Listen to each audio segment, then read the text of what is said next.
Hello everyone, स्वागत है आप सभी का आज के इस नए वीडियो में। आज हो गई है 14 तारीख और आप सब लोग को पता है कि एसएससी का फॉर्म इस समय ऑनलाइन एप्लीकेशन चालू है और जिसके लिए आपको केवल 8 दिन यानी लगभग एक वीक ही बचे हैं। तो अगर अभी तक आपने फॉर्म नहीं फिल किया है तो सबसे पहला काम है आप अपना फॉर्म फिल कर दीजिए।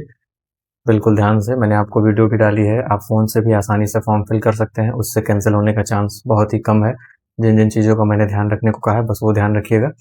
फॉर्म आपका बिल्कुल करेक्ट फिल होना चाहिए। दूसरी बात क्या है, लगभग आपके पास मान चलिए लास्ट अगस्त में अगर आपका एग्ज़ाम होना है तो लगभग आपके पास 2 महीने हैं। अब 2 महीने में आपको पता है आप कुछ एक्स्ट्रा नहीं कर सकते। आप कर क्या सकते हैं, जो आपने अभी तक पढ़ाई की उसको आपको कंसोलिडेट करना है। वो करना कैसे है आपको, उस पर आप थोड़ा सा एक दो पॉइंट बात करेंगे। अब इन दिनों में आपको कुछ खास एक्स्ट्रा करना नहीं है, केवल अपनी पढ़ाई को कंसोलिडेट करना है और मेंटली स्ट्रांग रहना है। कैसे, आपको पता है कि पैटर्न चेंज हो चुका है, अब आपको सेक्शनल टाइमिंग मिल गई है हर सेक्शन में। अब आपके लिए मैथ्स, रीजनिंग ये और इंग्लिश ज़्यादा इंपॉर्टेंट हो गई है, क्योंकि इन सेक्शंस में आपके लिए टाइम कम पड़ सकता है, क्योंकि पहले हम फ्री होते थे तब भी हमारे लिए टाइम कम पड़ जाता था। अब मैथ्स में आपको पता है कि अब आपको प्रैक्टिस करनी है सेक्शनल टाइमिंग के साथ।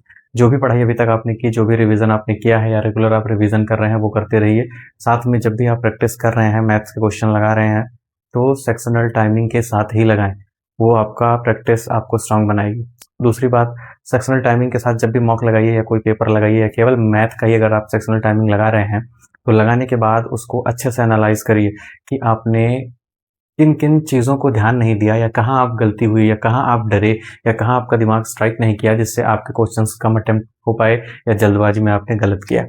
अपने आप को बिल्कुल कूल, बिल्कुल काम रखिए। अगर आप शांति से पेपर अटेम्प्ट करेंगे तो आसानी से 20 क्वेश्चन के अराउंड तो शांति से अटेम्प्ट कर ही ले जाएंगे, क्योंकि ऐसा नहीं है कि 25 के 25 क्वेश्चन आपको प्रॉफिट लॉस के और बड़े बड़े लंबे लंबे लैंग्वेज वाले क्वेश्चन देंगे।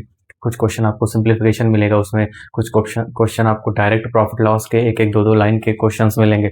तो ऐसा नहीं है कि सेक्शनल टाइमिंग आई है तो आपको सीधा कैट का पेपर उठा के दे देंगे। पेपर आपको वही एसएससी का ही मिलेगा, प्रीवियस ईयर ही मिलेगा आपको 99%। एक आध क्वेश्चन नहीं आ सकते हैं तो आ सकते हैं, अदरवाइज कुछ भी नया नहीं आएगा। इसका मतलब करना क्या है, आपने सबसे पहले जब भी सेक्शनल टाइमिंग लगा के पेपर लगाइए, कोशिश करिए प्रीवियस ईयर पेपर्स लगाइए। उससे आपका कंसेप्ट भी रिवाइज होगा, प्रैक्टिस अच्छी होगी, कैलकुलेशन अच्छी होगी। नए क्वेश्चंस, नए चीज़ों के पीछे मत भागिएगा कि कुछ नया सॉल्व करते हैं, नया ट्राई करते हैं, टफ लेके बैठ जाते हैं, आपका मोरल डाउन होगा। और अगर मोरल डाउन हो गया एक बार तो चाहे जितना पढ़ाई किए होंगे साल भर, 2 साल, 6 साल से, आपका पेपर 100% खराब हो जाएगा, ये मैं लिख के देता हूँ। तो इसलिए अपना कॉन्फिडेंस और अपना मोरल लास्ट तक बना के रखिएगा।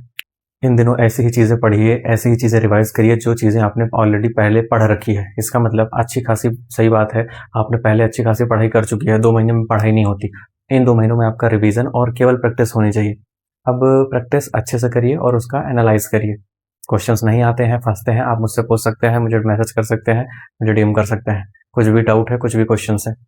अगली बात आती है इंग्लिश की। मैथ तो हो गया, इंग्लिश में भी आपको टाइम कम पड़ सकता है। अगर आपको अच्छा PQRS, क्लोज टेस्ट और कॉम्प्रिहेंशन ये तीनों दे दिया तो कई बार पेपर में केवल क्लोज टेस्ट आ जाता है या केवल कॉम्प्रिहेंशन आ जाता है, मगर अगर इसने दोनों दे दिया तो आपके लिए उसमें भी टाइम का इशू हो सकता है। तो इन दोनों की प्रैक्टिस करिए। आपने देखा होगा सिलेबस में इस बार लिखा था कि एडिटोरियल से आपका आ सकता है क्लोज टेस्ट या कॉम्प्रिहेंशन। तो रेगुलर आदत डालिए, 10-15-20 मिनट जब भी टाइम मिले द हिंदू का एडिटोरियल, एक कोई भी एडिटोरियल उठाइए, कोशिश करिए इकोनॉमिक पे या अदर चीज़ों पे, कुछ जनरल इश्यूज़ पे एडिटोरियल्स को रेगुलर पढ़िए, उसकी हिंदी समझिए, उसमें प्रीपोजिशन, कंजक्शन या जो भी टाइम टेंसेस यूज़ हो रहे हैं उसमें थोड़ा सा फोकस्ड होकर पढ़िए और उसको एज ए लैंग्वेज पढ़ने की कोशिश करिए। रटिएगा मत, रटने की कोशिश करेंगे तो भूलेंगे। एज ए लैंग्वेज पढ़िए, समझिए, ये चीज़ करिए। बाकी आपका अपना रेगुलर वोकैब रेपिटेशन में रिवाइज करते रहिए सारे सेक्शंस, जैसे इडियम, वन वर्ड और antonym, synonym, one word substitution, ये सारी चीज़ें। और साथ ही अपने ग्रामर के नोट्स को रिवाइज करते रहिए। और साथ ही साथ 15 मिनट में जो भी आपके 25 क्वेश्चन के आपको सेक्शनल पेपर्स या मॉक या टेस्ट मिल रहे हैं उसको अच्छे से प्रैक्टिस करते रहिए और एनालिसिस करते रहिए। रेगुलर जब भी मॉक लगाइए या सेक्शनल टाइमिंग लगाइए तो उसका एनालिसिस जरूर करिए कि आपने उस चीज़ को कहाँ गड़बड़ किया या कहाँ आपको कैसा सोचना चाहिए था या आपसे क्या गलती हुई। इसको एनालिसिस किए बगैर अगले मॉक या टेस्ट पे कभी मत जाइए। तीसरी बात है रीजनिंग की। रीजनिंग में भी आपको कुछ खास एक्स्ट्रा नहीं करना है। मैथ्स अच्छी है अगर किसी की तो मोस्टली रीजनिंग भी अच्छी होती है। उसके लिए प्रैक्टिस की ज़रूरत होता है और कुछ ज़रूरत नहीं होता है। जो फिक्स्ड सब्जेक्ट्स हैं, जैसे कुछ शॉर्टकट्स होती हैं, ट्रिक्स होती हैं, कैलेंडर के क्वेश्चंस होते हैं, घड़ी के क्वेश्चंस होते हैं, डाइस के क्वेश्चंस होते हैं, इनके कुछ फॉर्मूले फिक्स होते हैं। उन फॉर्मूलों को याद रखिए। फॉर्मूलों को याद रख के नोट्स में अच्छे से किसी एक बुक से प्रीवियस ईयर, पिनाकल वगैरह जो भी आपको समझ में आती है, या प्रीवियस ईयर का पीडीएफ उठा के नेट से डाउनलोड करके केवल उस पर प्रैक्टिस करते रहिए, घंटे 2 घंटे जो भी आपके पास टाइम है, और अपना सेक्शनल भी टाइमर लगा के साथ भी प्रैक्टिस रोज करते रहिए।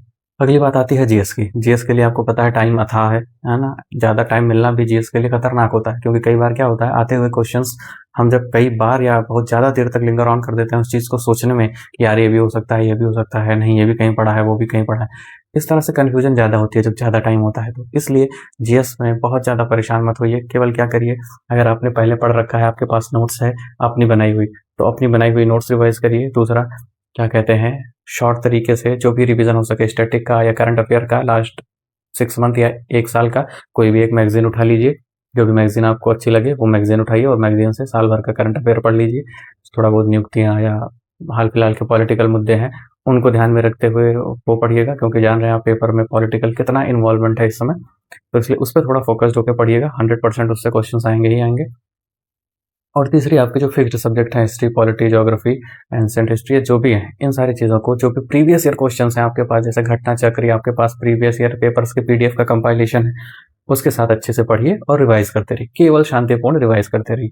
आप मॉक लगाएंगे, आप पेपर लगाएंगे, टेस्ट लगाएंगे, हो सकता है किसी में आपके नंबर कम आए, किसी में अच्छे आ जाए, तो कभी भी जब भी मॉक में नंबर कम आता है बहुत हताश निराश मत होइएगा कि अरे यार गड़बड़ हो गया, मैं कर ही नहीं पा रहा, कैसे होगा, होगा भी या नहीं होगा। इन सब चीज़ों में अगर आप परेशान होंगे तो आपका पेपर गड़बड़ होगा, इसलिए कॉन्फिडेंस बनाए रखिए, मोरल मत डाउन होने दीजिए, बिल्कुल मेहनत के साथ अच्छे से लगे रहिए।